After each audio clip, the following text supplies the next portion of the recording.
For this episode of the Wolf-Krugman Exchange, I have a big question for you. Do men, in particular in America, have an economic problem? Yes, there's something that really has gone wrong for American men of prime working age. There's a contributing factor to a lot of demoralization, especially among those with lower education levels, and certainly is a factor in political radicalization. It's a kind of bitter irony that Trump's MAGA agenda won't help these people at all, but it plays to them. Well, we're going to talk about that, of course, and it is worth stressing a lot of this can be seen in other developed countries, certainly here in Britain. Perhaps not so extreme because the political expression is not so extreme, but it is a wider phenomenon than just America. We'll come to that later.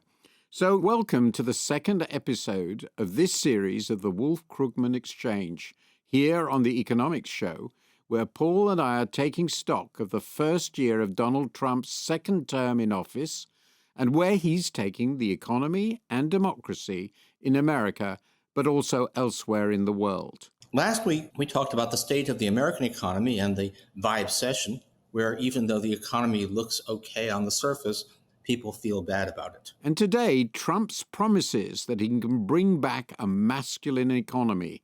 It's at the heart of the MAGA movement. But is he delivering? And we're also looking at another populist, a real one, on the other end of the political spectrum, Zoran Mamdani, mayor-elect of New York, and if you listen to President Trump, a 100% communist lunatic. So, Paul, who is Maga Man? Is he real? Do men in America have a genuine and legitimate economic grievance?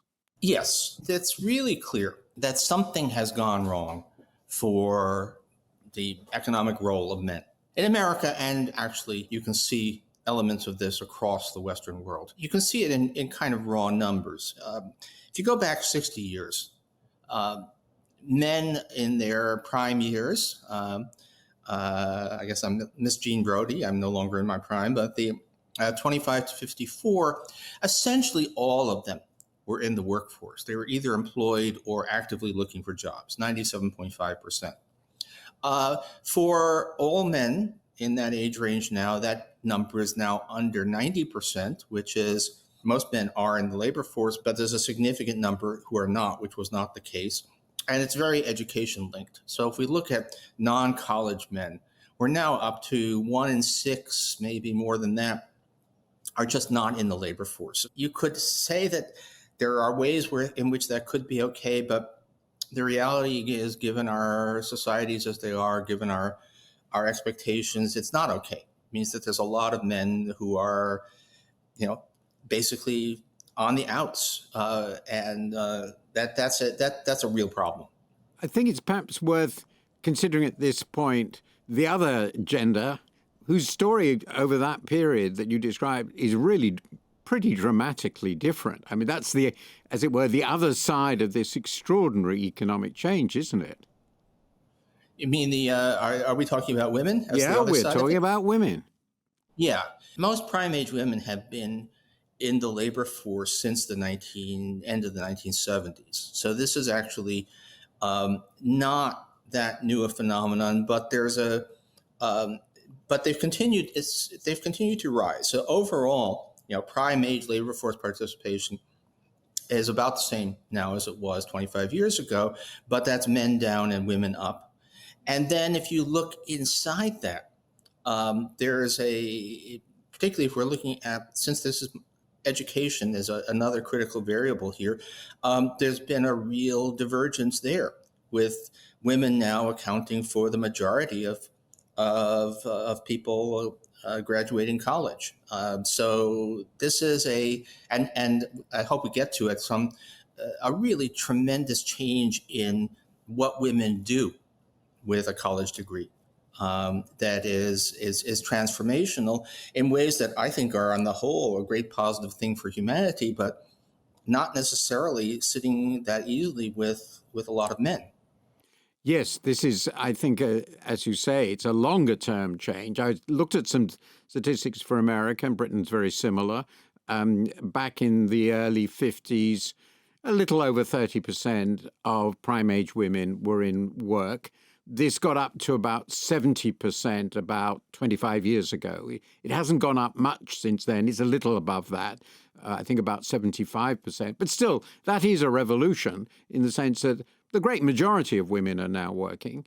They are the majority of university graduates. And I discovered, which I hadn't expected, that now, obviously this is relatively recent, close to a third of all STEM graduates are women. So it's not just that women are doing the traditional service carrying jobs, it's something bigger than that. So a lot of men, and particularly the ones who are not getting to university, not getting these good jobs, and they seem to be the focus of it, very, very aggrieved. Yeah, I recently sort of did a deep dive into the work of Claudia Golden, who won the Nobel a couple years ago for her work on women in the workforce. And as she says, underneath those sort of aggregate numbers of women working, there was another revolution, which really wasn't complete until the 90s, which is that women going to college did so for different reasons than in the past. But somewhere really between the late 70s and the early 90s, women began to seek careers. They began to treat college the way that men always had, as a way to establish a position. They began to think of having lives with careers. And although the discrimination, glass ceilings, those are still very much real, a number have succeeded. So we actually have a situation where the position of women in the economy on the whole has expanded. It's not been great for all of them, but has expanded. And the position of men in the labor force, again, has been okay for some of us, but has gotten worse, or at least in terms of status, prestige, sense of well-being has gone downhill. All of this is real. The political response to it is often quite horrifying, but there's no question that something real did happen. So before we consider the politics of all this, and just think about a bit about the causes. There seemed to me, obviously, a crucial element is simply women are getting educated, and it's taken quite a while to have the impact. You might have said it should have happened earlier, but this was a big change, and so they're now able to do lots of jobs that men used to be thought of as that's the sort of thing they did. But there's something else, some other things going on, it seems to me. The most obvious advantage in a labor force that men have is that they're physically stronger. And we tend to forget, I remember this in my childhood, even more 100 years ago, how many jobs required a huge physical effort. And those jobs have basically disappeared. And that's, among other things, linked to the shift from industry, manufacturing, that sort of building, construction, to services. We have a completely different sort of economy. And in a way, that alone will obviously have some effect in this shift. Then there are, of course, social changes, ideological changes about equal roles of men and women. If you add that together, it is both an economic and a social revolution, isn't it?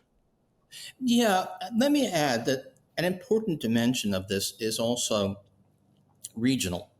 If you look at not just our men not working, who are in an age range where we think they should be working or they think they should be working, it tends to be relatively geographically differentiated, let's put it that way. That if the places in the United States where men are not working are the Eastern Heartland or Greater Appalachia or whatever. It's the mining industrial belt that has really been stranded. There was just a transformation in the geography of the economy that began about 1990 or a little earlier, in which employment opportunity increasingly shifted to highly educated big cities, stranding a lot of the heartland. And that's where a lot of men, the jobs that they used to do disappeared. And you add to that, and this is part of the broader shift in the economy, but it's especially apparent if you look at it there, that you look at what kind of jobs remain. So I've done some work. West Virginia is kind of where everything is at its maximum. for that. West Virginia still thinks of itself as a coal mining state, right? But there are almost no coal miners left. It's what they think they ought to be doing, but they haven't been doing for decades. Where are the jobs in West Virginia? Well, a lot of them are in healthcare and social services. A lot of them actually paid for by Washington because of Medicare and Social Security and so on. And the jobs that have been on the ascendant, the jobs that have preserved and even expanded in a place like that, are jobs that have traditionally been female coded. They're jobs that don't require upper body strength, that men could be doing those jobs. There's no good reason why there couldn't be a lot of male nurses. Sort of, if you think of what is the representative job in the modern economy, it's actually a nurse. But it's not part of the culture. Our culture has adapted to the change in the economy, and this is now a multi-decade issue. Well, the interesting point that don't need to go into all the detail, is the story is really very similar in the areas I know about in Britain and elsewhere. What happened to mining communities, old shipbuilding communities, the sorts of jobs in these areas which are generally in economic decline, very heavily supplied by and financed by government. Very similar stories. The same, as I understand it, is true in the old Ruhrgebiet in Germany, former East Germany, lots of parts of France. So it is, as you say, a very general phenomenon. That this has had ideological effects, and this is where we get to the MAGA movement. So what seems to be coming forward in America is obviously ahead of us in this, is a sort of political movement which doesn't emphasize adapting to this. On the contrary, it sort of doubles down on resisting it, on saying that somehow or other, in some hocus-pocus way, the politicians will bring all that back. In a way, that's what Brexit promised, so it was never that explicit. The old times would come back, and I see that as what Nigel Farage is selling now. But Donald Trump really got there first. And in the process, and this is a second really fascinating aspect, the ideologies of young men and women, middle-aged, but young men and women, seem to have diverged. So young women are much more liberal, pro-government. I mean, it's as though they live in two different universes. When I was a child, women tended to be more conservative because they were more attached to the idea of preserving the family. It's really a fascinating change. So this has had not only profound economic roots and social consequences, it seems to be getting to the heart of our politics. Yeah. Now, I'm not actually sure that the United States is out there ahead or behind or wherever it is we're heading of everybody. I mean, if we look at former East Germany, which is very much the same syndrome, old Absolutely. industrial region, the jobs are gone, a lot of men not working, and a lot of men voting for the AfD, which is, a more or less straight neo-Nazi. There's also an issue which I think is, why don't people leave these declining regions? And there are a bunch of reasons, and it is difficult. But one of the things one does see, at least in some countries, and I believe, although it's less clear in the United States, is that women, among other things, are more willing to pick up and move to where the opportunities are. So that in some place like the former DDR, you have an excess of young men over young women. You can imagine that has a serious radicalizing effect, that there's let's be blunt. I mean, there's a strong incel component, involuntary celibate component to some of the political radicalism out there. It's altogether, it's a really ugly picture. And it's not just because something went wrong in people's minds. It's because circumstances changed in ways that have messed with people's minds. Obviously, if you look at the voting, there's a strong masculine bias towards the new right, or whatever you call it, the alt-right, the Trumpian right. And this is, again, very much clear, as you rightly pointed out, in other places around the developed world. So when you've got these populist, quote unquote, people like Trump, who's promising to bring back industrial jobs by protection, bring back coal mining by banning the word climate change, and meanwhile actually slashing taxes for the tech industry and cryptocurrency, which will offer these men absolutely nothing as far as I can see. Can that sort of politics be sustained when it is so, it's obviously failing and will fail completely? It won't deliver what is being promised. Policies or facts on the ground matter. I mean, obviously, we wouldn't be having this kind of discussion if there weren't real reasons for men to be upset. And the question is, does a performative politics that makes a big show caring about the fact that they're upset and going after immigrants, whoever that are supposed to be responsible for their problems, can that politics be sustained even if it doesn't work? And the answer is I'm not as optimistic on that as one might be. I mean, it's true that it can't. It's not going to work. I mean, the arithmetic just says that even if the United States imposed prohibitive tariffs, wiped out trade, and therefore wiped out the trade deficit, we would go from something like 8% of employment in manufacturers back up to all of 10%. The 35% we used to have isn't coming back.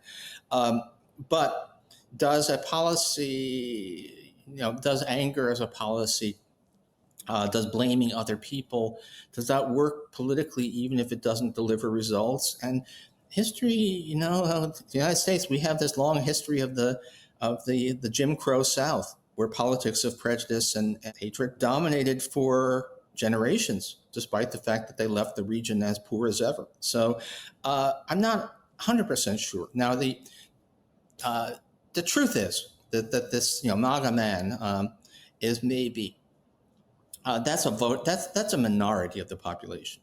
The people who are going to vote for a Trump or Trump-like figure, no matter what, are not an electoral majority.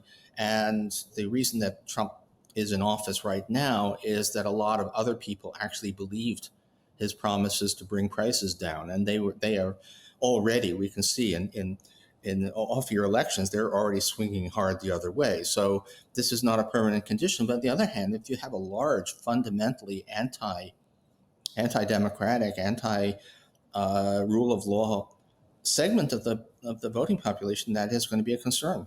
An important element here, because it gets to the heart of this, is the distinction between what I think of as conservatism in the old British tradition, which is adaptive, realistic in a sense, Burkean, and reaction.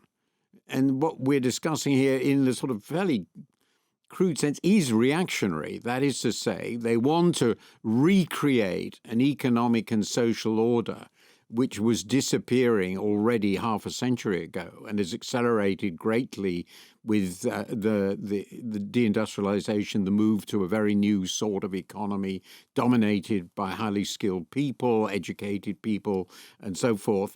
And it's also socially reactionary because it's clearly wanting to restore, it seems to me, the hierarchical position of men vis-a-vis women of half a century or so ago. And if you hold such reactionary beliefs, and it's clearly just so obvious how powerful this is, that's almost a religion. You want to go back to the past. You want to live in a place you've never, most of them never lived in. Their father or grandfathers might have done. And if you want that badly enough and you believe that will solve all your problems and you're prepared to elect people who promise it, it may not matter that you don't get it. It's your side is still throwing its weight around. That gets really frightening. I really hate the populist stuff. They use the word populist because mostly it really isn't, at least not for the people. But anyway, but call it populism if you like. That past is largely imaginary. It's a way that only a few people actually lived, even in the good old days. I mean, if you want to think of what America in the 50s was like, there was a lot less Ozzie and Harriet and a lot more Grapes of Wrath than people have in their image of what it was like. But it certainly is not restorable. I mean, even go back to the coal miners. How did what got rid of coal mining? It wasn't the environmentalists. There were almost all the coal mining jobs were gone before pro green energy policies even began. What really made it go away was replacement of traditional coal mining by mountaintop removal. You just use high explosives to blow the tops off mountains, and you don't need very many miners anymore. So that's not. They're not going to force an end to that kind of technology. It's undeliverable, but again, feeling that there's somebody to be angry at can sustain a movement for a long time, even if it doesn't deliver a better life. In Britain, by the way, what really got rid of coal was gas. Yeah. I remember the gas revolution of the 60s, and then it was North Sea gas, and now it comes from other places. But coal is just a ridiculous way to fuel anything. So technology overthrew it, and actually it's technology. Again, one of the things that I find most amusing or interesting is that the Republicans, this movement is being supported for pretty obvious reasons by the people who are promoting radical technological revolutions, really radical ones of varying kinds, which are certainly not going to solve any of these problems. So let's get back to that. If you were thinking of it from your side of the political firmament, what would be the right way to deal with the problems Maga Man has, even if you can't get most of them, all of them to shift, but you might be able to get some of them? Part of the answer is that the MAGA right is helping to do the job for us. I mean, people may say, "Oh, I hate liberals," but then take away their health insurance, which is about to happen on a large scale to millions of people in the United States now. Basically, by the end of this month, that can remind them that hey, these people are not on your side. To the extent we have this problem of left behind regions, you can try to do place-based policies that try to support employment in left behind locations. That is actually, unfortunately, those kinds of things don't have a great track record historically, but they're worth trying. And the Biden administration was trying. And that's been dismantled by Trump, but maybe we can do it again. We can do things like, again, this is very American, but free community college. Letting people get that extra bit of education that gives them more of an entree to the 21st century economy. That's well within the realm of things that we could be doing and should be doing. We don't really know what the impact of AI is going to be. It does look as if the last things to be affected by it are, quite a few jobs that have required a college education are actually probably on the line, but quite a few sort of skilled manual jobs are not. It's going to be quite a while before we can have robot plumbers and carpenters. So vocational education, trade schools are something that can be done. I think if we're looking for a single, magic bullet, silver bullet, magic, whatever, that will make the whole thing go away, that's not going to work. There is no one button to push. Trump thinks it's tariffs, but that isn't it. But to basically try a bunch of stuff and I would say do as much as you can to show it, to say, look, message we care. That's an old George H.W. Bush trope, which you probably wouldn't get. But don't read your own stage directions, but actually do try to show that you care. Now, I don't have a whole lot of hope. If you ask American liberals, what's your vision? Beyond any realistic hope, but the social democratic state you'd love to have, they would point to Denmark, with strong unions and high minimum wages and generous social benefits. And Denmark has a strong nativist political movement. So there are no easy answers. There is no European country, certainly not Britain, which is proposing, nor would any party survive if it did, to remove healthcare from a significant part of the population, particularly the poorer part of the population. The country will be overthrown. The government will be overthrown and certainly wouldn't be elected. And that's pretty clear. Nobody's discussing that. And yet we clearly have similar political problems. Deindustrialization has had similar sorts of effects. Then there's another thing that I've been very struck by. There's a very strong view in the British centre-left that our biggest problem is that our government and governance is too centralized. Local authorities just aren't free enough to do anything. But then you look at America, and well, you are a federal system, and you have often very powerful city governments. So people can do things, and admittedly, it's difficult, but they can raise taxes, they can pursue different policies.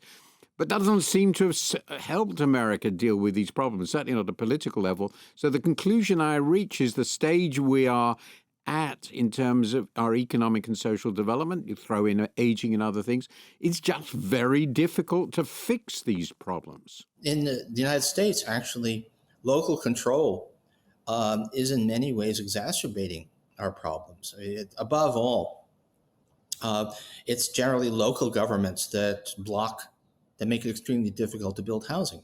And so we have a huge problem, as does the UK, as does quite a lot of Europe, of housing affordability.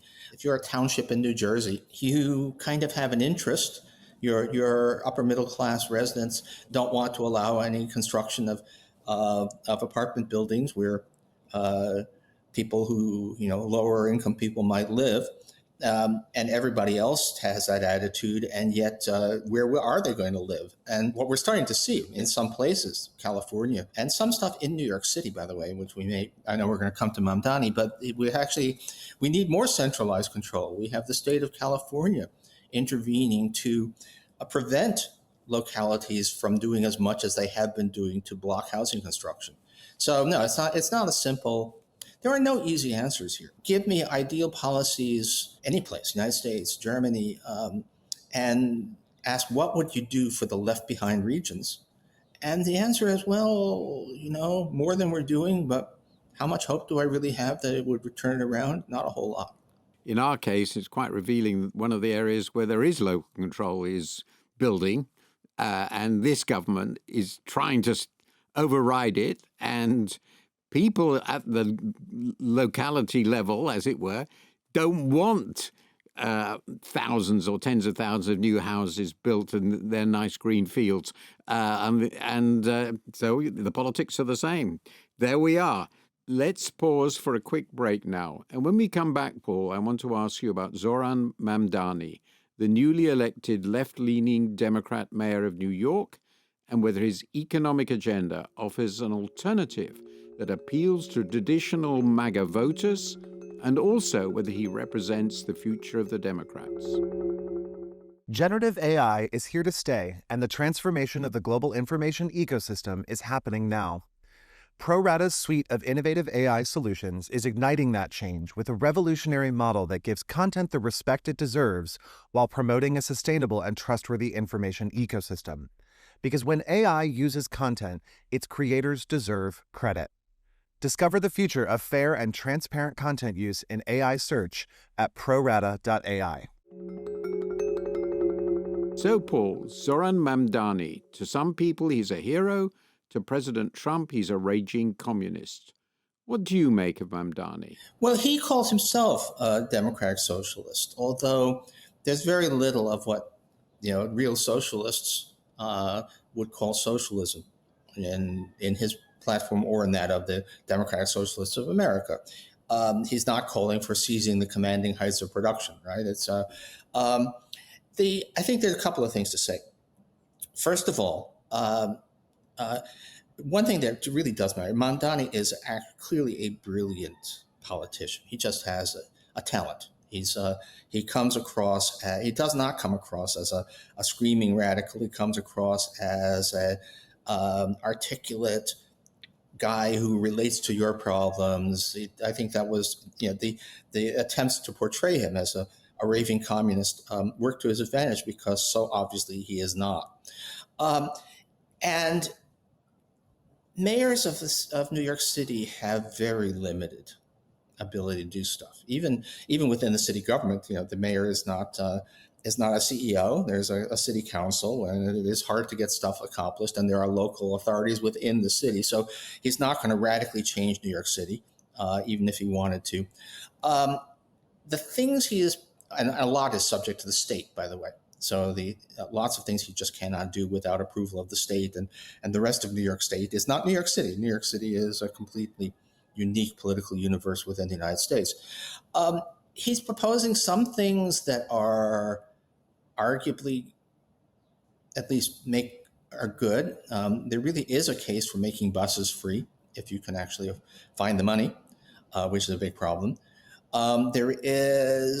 He's talking about rent control, but it's actually very limited. He's actually only talking about freezing rents on apartments that are already rent controlled. So it's actually a much more limited policy. Probably would not do a whole lot of harm. And he's talking about opening city-run grocery stores in food deserts, which do exist within the city of New York. That's there are a number of U.S. states where all of the liquor stores are run by the state government. They do okay, and nobody thinks of them as communist, workers' dictatorship of the working class. So it's a fairly modest agenda, and in some ways, I'm talking on too much because I live there. But in some ways, the most important thing that happened may not have been the election of Mamdani, who will try to do some good things, but also that there were several measures passed that will make it easier to build new housing in New York City.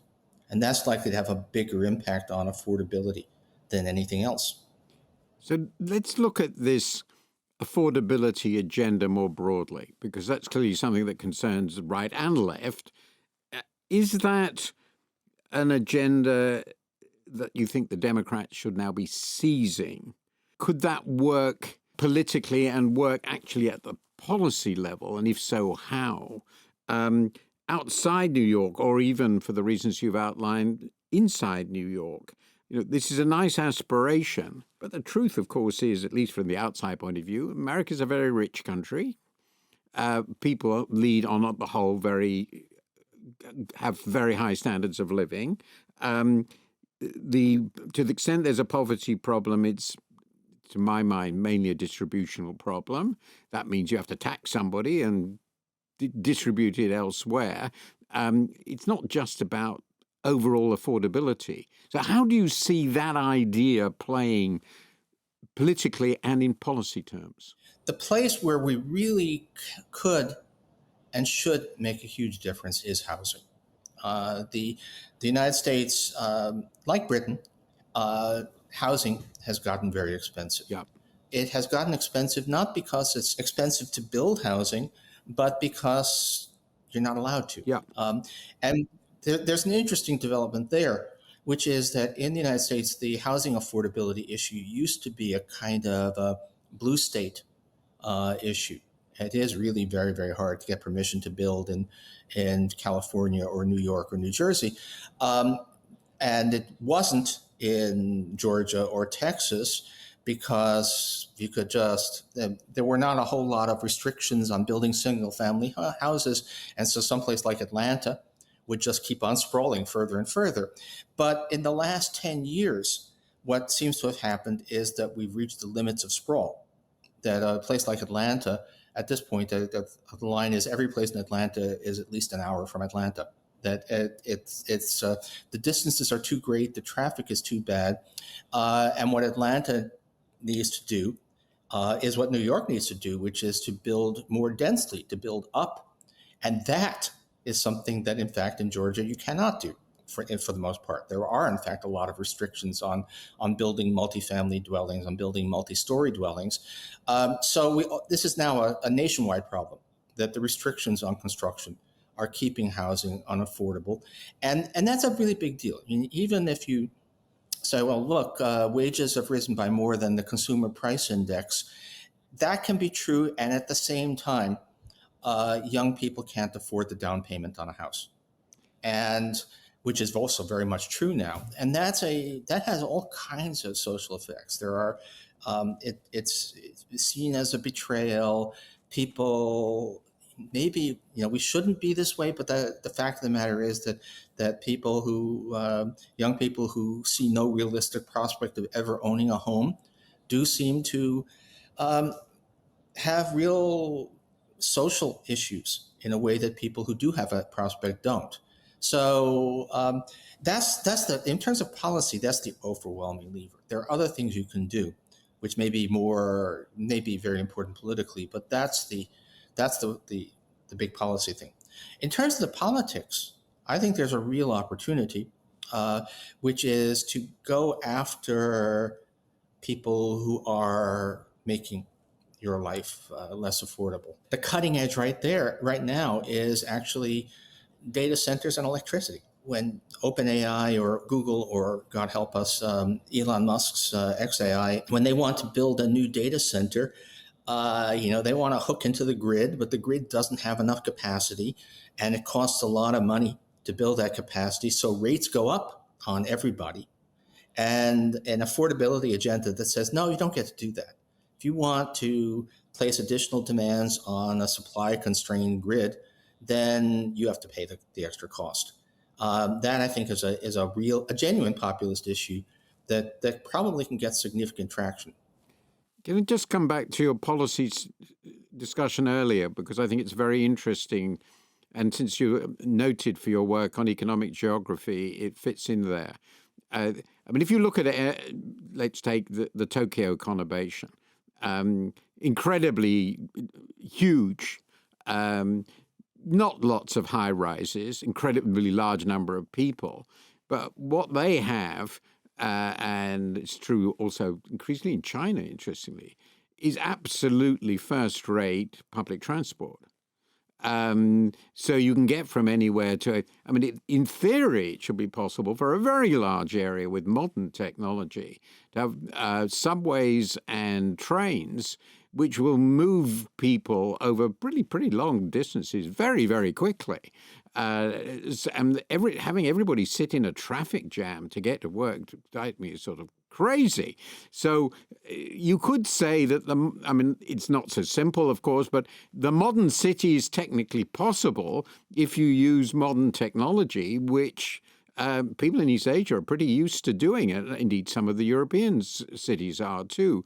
Isn't that part of the problem, that you want to build houses, but you want them to build them on the American suburban model, and the American suburban model is spectacularly inefficient in getting people from the places they live to where they need to go to work? Yeah, and let me, by the way, Tokyo is not a city of high rises, but it's a city of, like 6-story buildings. Yes, no, I agree. Of course, they don't live in houses everywhere. Of course, you do have to move into.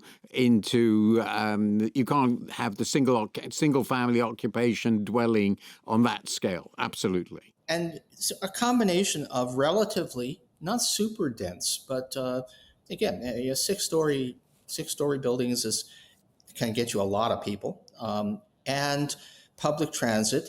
Let me give a plug for New York, which has lots of problems. But one thing that New York has that is almost non-existent elsewhere is the 4-track subway system, local and express trains. Yes. So that the express trains stop every 3 or 4 local stops, which means that they are remarkably fast. And it is kind of New York and Atlanta are at sort of at opposite ends of the spectrum. And in practice, it's easier for people to get where they want to go in New York than it is in Atlanta, because although we have this enormous population density and traffic moves very slowly, the subways are available, and the subways are ugly but relatively efficient. And there's a circularity there, by the way. You can't support public transit unless you have sufficient density, and but then if you have public transit, then the incentive to live in the relatively dense areas that have good access to public transit is there. So the missing thing in New York, it's kind of a hub and spoke system where often to get from Queens to Brooklyn, you need to go into Manhattan and then out again, unless you take the bus. And this is where Mamdani, he's talking about free buses, but also dedicated bus lanes. it may be that the biggest thing he can do realistically is actually improve bus service in New York City, and that is the way to make it go away. Now, liberalizing construction works. I mean, we have case studies, a couple of places in the U.S., but we can really see it. Of all things, Auckland, New Zealand, has been a poster child for the success. New Zealand still has expensive housing, believe it or not. You would think that just push some of the sheep out of the way, but but New Zealand has expensive housing, but they've made substantial progress, and above all in Auckland, which has really allowed construction in a way that we should be doing in major cities around the world.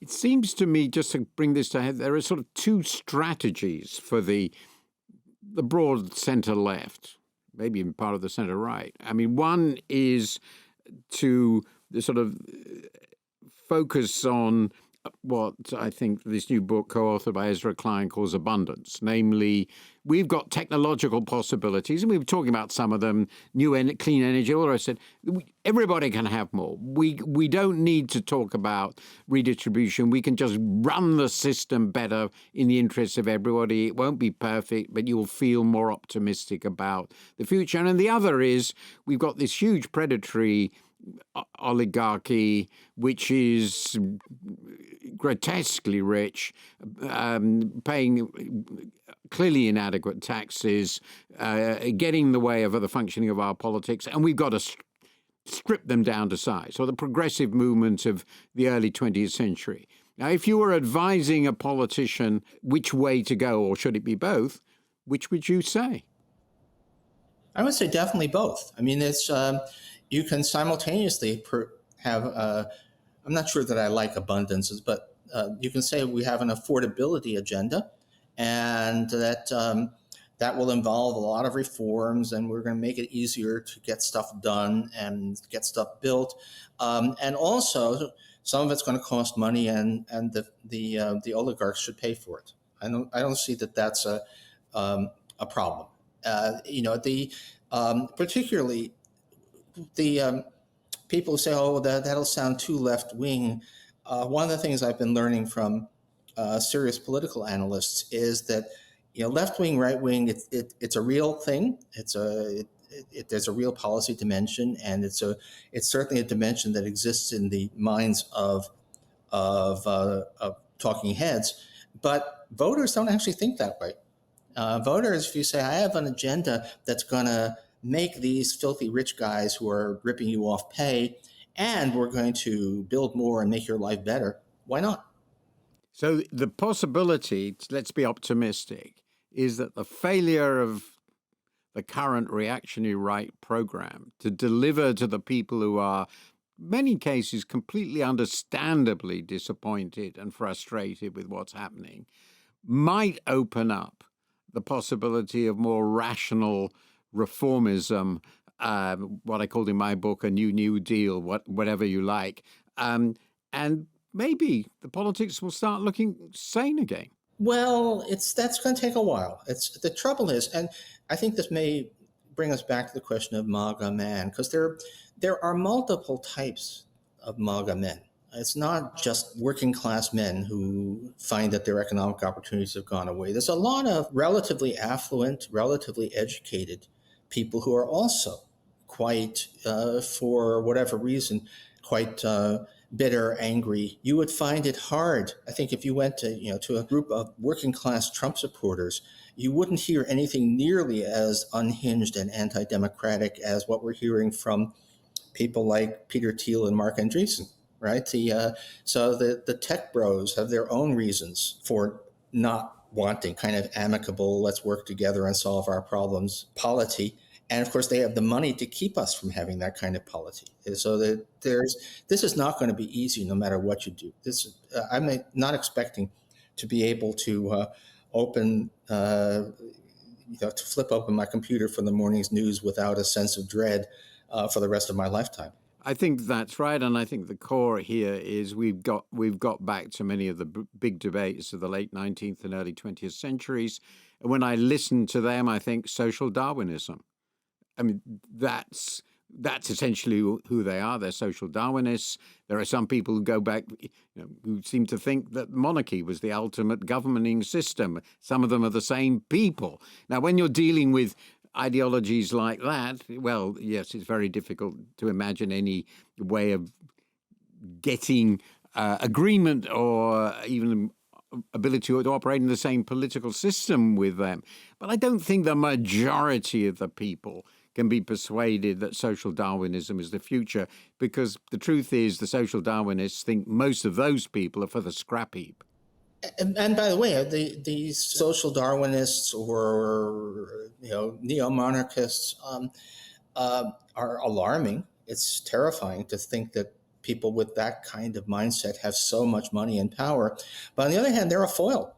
I mean, I don't know what an appropriately 21st century sounding version of malefactors of great wealth would be, but the progressives of an earlier era used the robber barons as an effective political foil.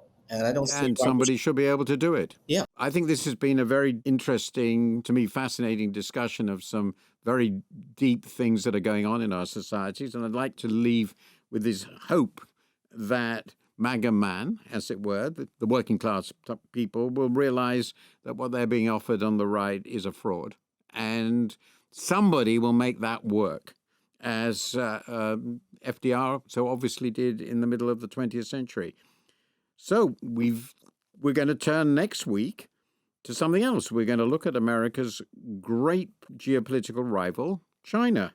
Also going to try to talk about Europe a bit. So the question, of course, is, and I wonder what you feel about it, has China already won the economic war with the U.S.? What do you think? I think probably yes.